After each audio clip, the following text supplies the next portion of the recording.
Class is now in session. I'm Professor Hockey, and today we're discussing Game 44 of the regular season between the San Jose Sharks and the Minnesota Wild, in which the Sharks have lost 5-2. And so now the Sharks have lost 6 of their last 7 games. As remember when I was talking about how the St. Louis Blues were in complete free fall, and that's why the Sharks actually managed to come close to a playoff spot? Well, now it seems as though the Sharks are the team that are in complete free fall, as it seems as though they can do nothing right. And this one starts off decently well for the Sharks, as it did in the previous game against the Minnesota Wild. The Sharks do get the first goal of this game, and it comes from Brent Burns. But just a couple moments later, we see exactly why the Sharks have lost 6 of the last 7 games. Not only have the Sharks been playing bad, which has kept them in this rut, but on top of that, the Sharks have also been getting some unlucky bounces, and that's exactly what happens here to really turn this game around for the Wild. Within just about 30 seconds of each other, the Wild score 2 goals from Zuccarello and Eriksson Ek, and that's the game-tying goal and go-ahead goal, and the Wild never look back from that. Zuccarello one deflects off of Brent Burns as Zuccarello looked to be passing to him in some sort of way, and then Eriksson Ek has one deflect in off of his shoulder, intentionally does it. It doesn't get called back by the referee because I guess you can't really stop his momentum, but certainly Eriksson Ek wanted that one to collide with him. And then soon after, Zach Parise scored, and it was 3-1 Wild, and that would be the final score at the end of the first period. Come second period, the Sharks just not really much fight in them at all. The Wild would add in 2 more goals to that, Kaprizov and Sturm, and it would be 5-1 after 40. The Sharks would get 1 goal near the end of the third period to make it a semi-respectable score from Shellman, his first goal of the season, but that would do it for the scoring in this one, and the Sharks, as I said, would drop it 5-2 and will lose both games in this 2-game series against the Minnesota Wild after just a couple weeks ago winning both of their games against the Minnesota Wild in the 2-game series. So just goes to show the Sharks team of 2 weeks ago was looking significantly better than the Sharks team currently, who has been losing games to teams like the Ducks and the Kings. First thing to talk about, I guess, would be the playoffs, which seems kind of strange to say because of the fact that the Sharks have been losing so much. You would think that the playoff race would be completely gone, and yet the Sharks still somehow find themselves within decent range. It feels as though the Sharks, well, it's because the Sharks have gained basically no points over the past week and a half in the playoff race, and yet neither really have the Blues and the Coyotes. There was one other game tonight, which was the game between the Blues and the Coyotes, and it ended up being the best case scenario for the Sharks, where the Coyotes ended up winning that game. The reason that's the best case scenario is because the Blues actually have a game in hand on the Sharks, while the Sharks have a game in hand on the Coyotes, and the Sharks have no more games this season against the Blues, which means they have zero way of impacting what happens to St. Louis.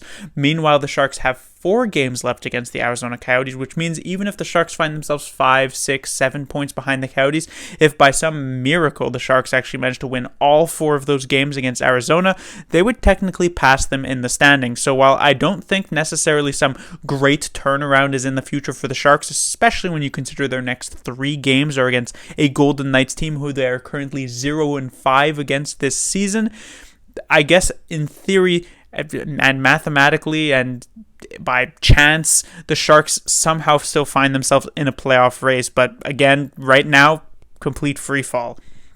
Next, I'll talk about Martin Jones back in net here tonight on the second half of a back-to-back, aggressive move that Booner has been pulling, it seems as though every single weekend at this point. He did have the day off a couple days ago for the game from Koshinas, so it's not insane workload for Martin Jones, but still. And it seems as though after about a month and a half of some pretty solid play from Martin Jones, he seems to have reverted back to the Jones we saw early this season and back last year. It was 5 goals let in here tonight. The first 2, certainly not his fault, just some bad bounces. The 4th one from Kaprizov, I thought this was pretty unfortunate as well. When you see this puck is passed to Fiala fans on it, which you would think that Jones would bite on that shot because it's something that should have happened, but then it goes right through Fiala to Kaprizov, who manages to score past him. However, the other 2 goals are ones that Jones is not going to be happy with. The Sturm one, Jones just ends up biting on the shot. I like, it's not the worst thing that he comes out to challenge Sturm on this one, But if you're going to come out the challenge and you're going to bite on the shot, you better make damn sure that the player is actually going to take that shot, because in the end, Sturm just goes for the wraparound and puts it into the empty net. Yes, there was some goaltender interference, I guess, and that's what ends up getting challenged by San Jose. But first of all, there was basically no way Jones was going to be able to get across even without the interference. And second of all, he's very far out of the crease. It's kind of hard to say that that would necessarily be goaltender interference.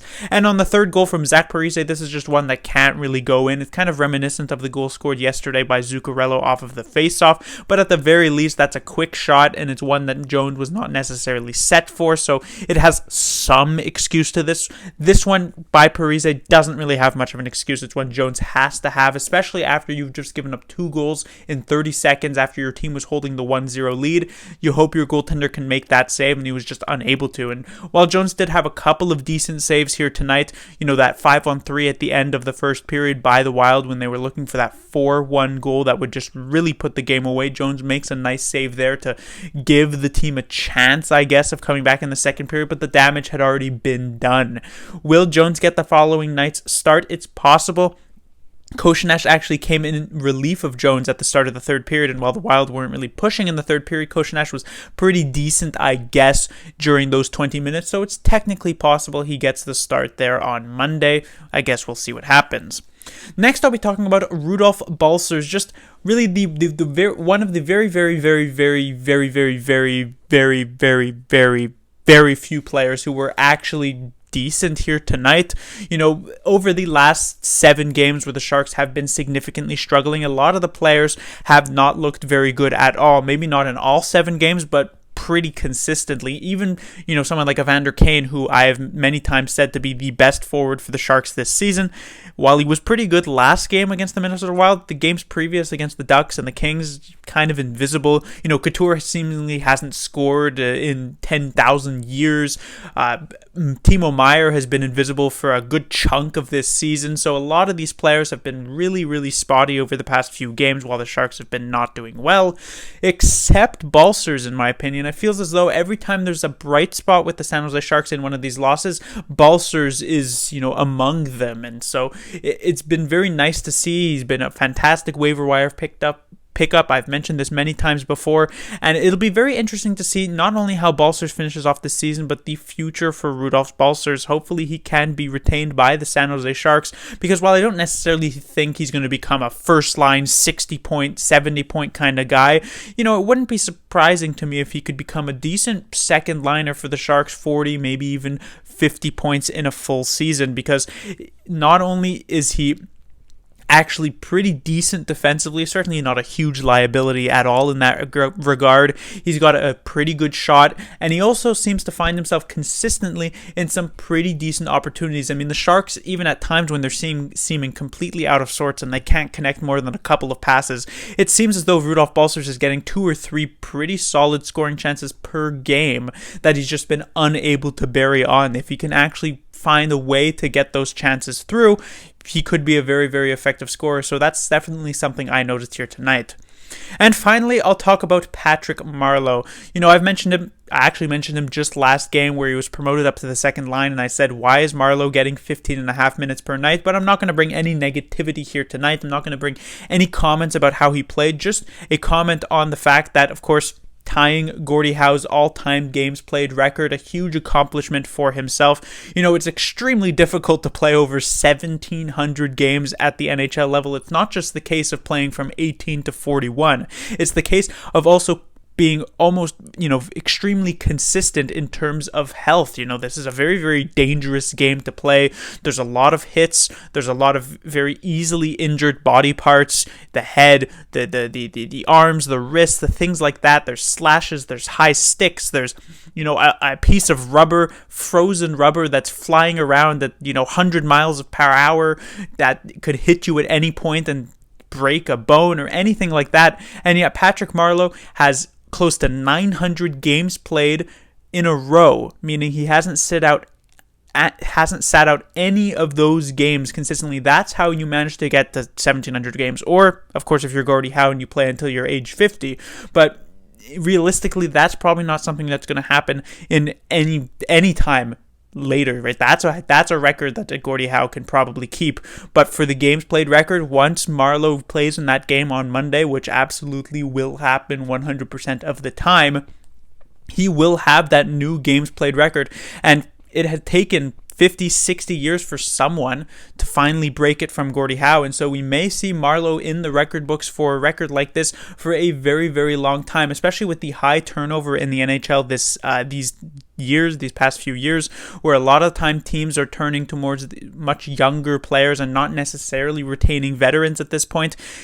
It's possible that Patrick Marleau could hold this record for a very, very, very long time. So massive congratulations to him. And he's had a fantastic career, even if it likely will come to an end in the next dozen games at the end of this season. But that will do it for this review. The Sharks will be back in action on Monday. Will they take on the Vegas Golden Knights? And as I said, they are 0-5 against that team this season. So while I would love to see a win and for the Sharks to get one on the board against Vegas, it's also very possible that they'll end up losing 7 of their last 8 there. Class dismissed.